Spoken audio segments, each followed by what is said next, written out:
Today's episode is brought to you by Checkfront, the booking platform trusted by over 5,000 tour and activity operators around the world. You can start your own free 21-day trial over at checkfront.com.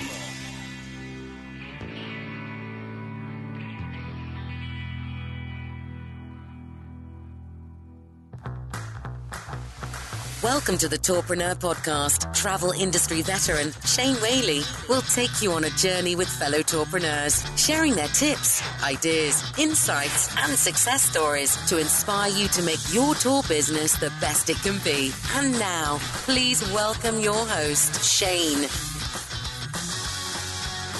And welcome to Tourpreneur at Arival, presented by Checkfront. Today we are joined on the show by Nick Wilson of Wicked Wine Tours. How are you? I'm fantastic. How are you? Fantastic. Good. Thanks for having me. Really good. No, it's good to talk to you because I see your tweets. Yeah. Good. And, well, thank you. Yeah, absolutely. So you have Wicked Wine Tours and you have Wicked Weed Tours. Yeah, we just launched that this year with the legalization of cannabis in Canada last year. Fantastic. Yeah. Whereabouts in Canada are your tours? We are in Kelowna, BC, which is essentially the Napa Valley of Canada. It's about 3 hours east of Vancouver and about 300 wineries up in there. And when did the wine tours start? 5 years ago, 2015. Great. Yeah. And how did you get started? I spent most of my career in luxury hotels, so I was exposed to wine, but my family's very entrepreneurial, so I always had that entrepreneurial bug to lose the suit, frankly, and start my own shop. Really enjoyed wine, found myself in Kelowna, enjoying the wine, enjoying the beauty, and just one thing led to another, light bulb moment, looked at the competition, felt I had an opportunity to make my mark, and we did. Absolutely. So how much competition was there when you started up? It's still pretty fierce. There's probably a good 30 operators in the marketplace. People really come for their wine, but I have to say, I think we've become the biggest fish now in the pond there. So talk me through, because we get a lot of our listeners, they got a really cool idea for a tour, they've got a passion for it, there's other people doing it. Yep. Will the market support yet another tour of this kind? What advice would you have for listeners who are in that space right now? Absolutely. I think it's three things, three key elements. First, amazing people. You have to have amazing people, whether it's yourself or your team. We're incredibly selective with the tour guides we hire, whereas most of our competition aren't. They're looking more for the credentials and driver's licenses. I want the personality, and then I want the credentials afterwards. Yes. That's the backup.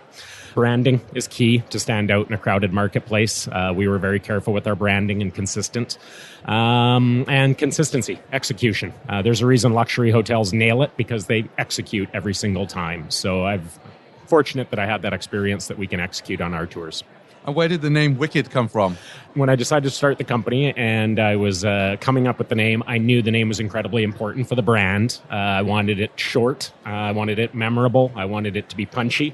But I also wanted it to reflect me. And your listeners can't see me, but if they saw me, they would understand. Absolutely. It's definitely my DNA baked in there, Fantastic. Yeah. So I want to talk a little bit about the weed tours because I haven't spoken to a weed tourpreneur before. No? Awesome. You're the first. Fantastic.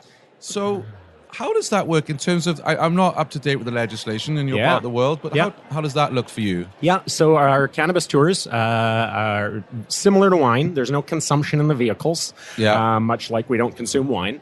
But we take our guests to either a grow operation or an extraction facility. We educate them on the plant. A lot of people maybe have had experience with cannabis, but they really don't know a heck of a lot about it. Very similar to our wine guests. I like to drink wine, but I don't know a lot about it. So we educate them on the plant, male, females, indica, sativa, CBD, THC, all that kind of stuff. Now they're armed with a little bit of knowledge. Off we go to the dispensaries. They have private appointments with the budtenders. They can purchase their product. And many of our guests are from out of town, so they don't want to fly with their cannabis, which is legal in Canada. But if you're an international guest, obviously it isn't. So they get to do a little shopping for their product while they're in town for a few days. Fantastic. And the feedback's been amazing. Guests love it. I can imagine. And how did you know there'd be a demand for the weed tour? It was from Arival. A couple of years ago, I'd met another cannabis tour operator. And at that point, obviously, legalization was on the map for Canada. Right. So I took a few tours in the States, did my homework, and I've been patiently biding and waiting for shops to open so we could start our tours. Is the local government or the authorities, are they making you jump through hoops when it comes to It's not easy. Yeah. As we were speaking before we started this, I think the pendulum is on the extreme end of legislation. So advertising is very restrictive. Even the colors, you can't have animals, anything that would appeal to children. Oh, wow. And the rollout's been rather painful. And by that, I mean dispensaries opening up, facilities getting their product lines in line. We legalized a year ago, and my neighborhood only got its first legal dispensary August of this year. So almost a year later was when the first shop opened up in our neighborhood because the government made it quite difficult. Yeah. It was interesting. I was in Toronto a couple of weeks ago, and I walked past a dispensary. They were lining around the corner. Cannabis tourism Toronto is actually kind of booming. Right. I just read an article about that today, but British Columbia has something we call BC Bud that is kind of a brand. If anybody knows cannabis around the world, we already kind of have a brand name for it. Oh, really? So I believe BC could kind of be a boom for cannabis tourism, Our biggest win, we felt, with Checkfront is customers being able to book online and not have to make that phone call to us. And they can just navigate our website, go through your interface, and just book directly with us. Once we get into it and once they see all the system can do, it's quite funny because you kind of see a world open behind them before them, and they're like, oh my god, and I can send emails and I can manage how many people come and I can check them in. I'd recommend using Checkfront because it's simple, it's straightforward, it's easy to use, and most importantly, there are never any problems. What do you find is the most rewarding about being a tourpreneur, running a tour business? Well, I love being my own boss and setting my own agenda and my own goals. I'm rather ambitious and nobody holds me back. Certainly the freedom is fantastic. And just being able to execute on your vision and it's very satisfying when guests thank you and you've put all this hard work into it and you've blown them away and given them a great experience and a great memory. What's the best thing that's happened to you since you started your business? I'm very proud of the growth of the organization because of the growth of my team. I'm now employing a lot of people in the marketplace. More and more people are joining us, and I'm just seeing that grow. I think that's the greatest satisfaction I've had is really just seeing my new team members come on board. How many do you have?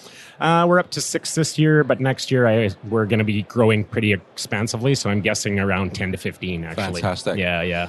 And how does it work with the buses? Are you owning them? Are you outsourcing it? No, I'm not a big believer in leasing. I think you're just renting for perpetuity and not building up any assets. So no, we buy all of our vehicles brand new. Wow. I mean, at the beginning, I started with a used older model. Yeah. But I was actually the first one in my marketplace to bring in Ford Transits rather than the Mercedes Sprinter vans. Yeah. Most of tour companies have followed suit with us now. But again, execution. We buy brand new vehicles, impeccably maintained. Give your team the best tools you can, and then they'll execute. Sure. What does your distribution mix look like? Rather unique. I'm fortunate in that I haven't had to play with the OTAs yet. Okay. They're not as ubiquitous in Canada as they are in the States. So most of my bookings come direct. Is that because you're using AdWords or Facebook ads? Well, in terms of that social, yes, I do have some Google ninjas working for me. They keep me up at the top of the page. The tweets. I knew straight away. And then SEO. I've been pounding the SEO for the last few years. And we're just very careful to consider that in everything we do so that SEO is always there. So organically and paid search, we're at the top all the time. And in terms of SEO, how do you stay on top of all the changes? Because, you read the brief, and when I see something, I put it in, even if it's not related to tours. That's a change I think people should be aware of. Yep. But how do you keep up to date with it all? Well, a lot of newsletters, podcasts, folks like yourself in the industry. But frankly, I think it's also important to know what you don't know. And it's getting to the point now where I'm here at Arival for a reason. It's a fantastic conference, but also shopping for marketing agencies that are experts in that. So I fully plan on hiring somebody this winter to basically take all that over and let them handle it. Sure. Yeah. And for those tourpreneurs who didn't make it to Arival, how was that experience for you? Did you find there was plenty of marketing people here for you to chat to? Unbelievable. This conference, I've been in hospitality all my life, and this is one of the best conferences I've ever been to in hospitality. And if you're a tour operator, I mean, it sounds like I work for Arival or something, but I think you're crazy says that not to me all the be time. here. And particularly, I mean, the networking's great, the workshops are solid, the theater sessions are great, but for me, it's meeting the vendors and partners and software companies that are going to help take my business to the next level. Fantastic. Yeah. Talking of vendors and companies, which booking platform do you use? Checkfront. Love them. Yeah.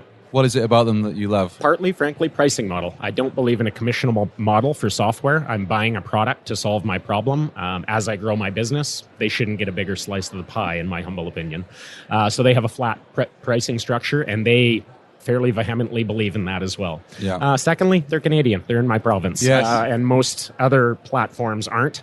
So they speak my language. They're in my backyard. They understand my market intuitively, obviously. Fantastic. Yeah. And did you go to the debate yesterday? I did. Yeah, it was fantastic. Yeah. What was your takeaways from that? I should be careful what I say here, I guess. No, you don't have to be careful. I thought Jason did a great job taking the high road and not taking the bait that I think a few of the other CEOs so Jason threw is at him. the CEO of Checkfront, for those who don't know. Yeah, exactly. It was great. Watch the video, I guess.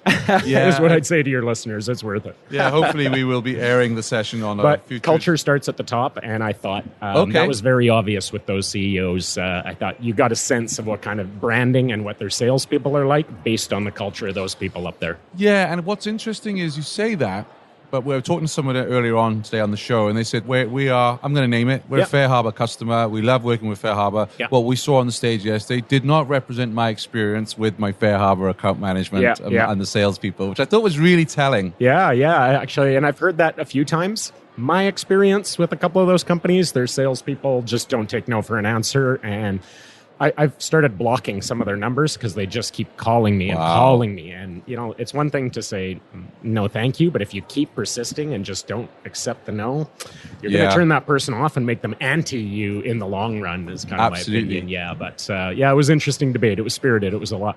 People were talking about it a lot last night. Yeah, absolutely. What's the best piece of business advice anyone has ever given you? Oh, take care of your team. I really learned that from hotels, but it's advice I got at the beginning of my career. Don't focus on the bottom line. Don't even focus on your guests first. You take care of your team, and then your team will take care of your guests, and then the bottom line will come at the end of the day. And that's what luxury hotels do. They're amazing taking care of their team, give them the right tools, get out of their way and let them do their job. Do it. Yeah, fantastic. Yeah. Where can people find your tours online? WickedWineTours.com. And for the weed tours? WickedWeedTours.com. Fantastic. Brilliant. Thank you very much for joining us today. Really appreciate it, Thank you very much for having me. I appreciate it. Thanks for listening to the Tourpreneur Podcast. Be sure to visit tourpreneur.com to join the conversation and access the show notes, including links to the resources mentioned on today's episode. This is Tourpreneur.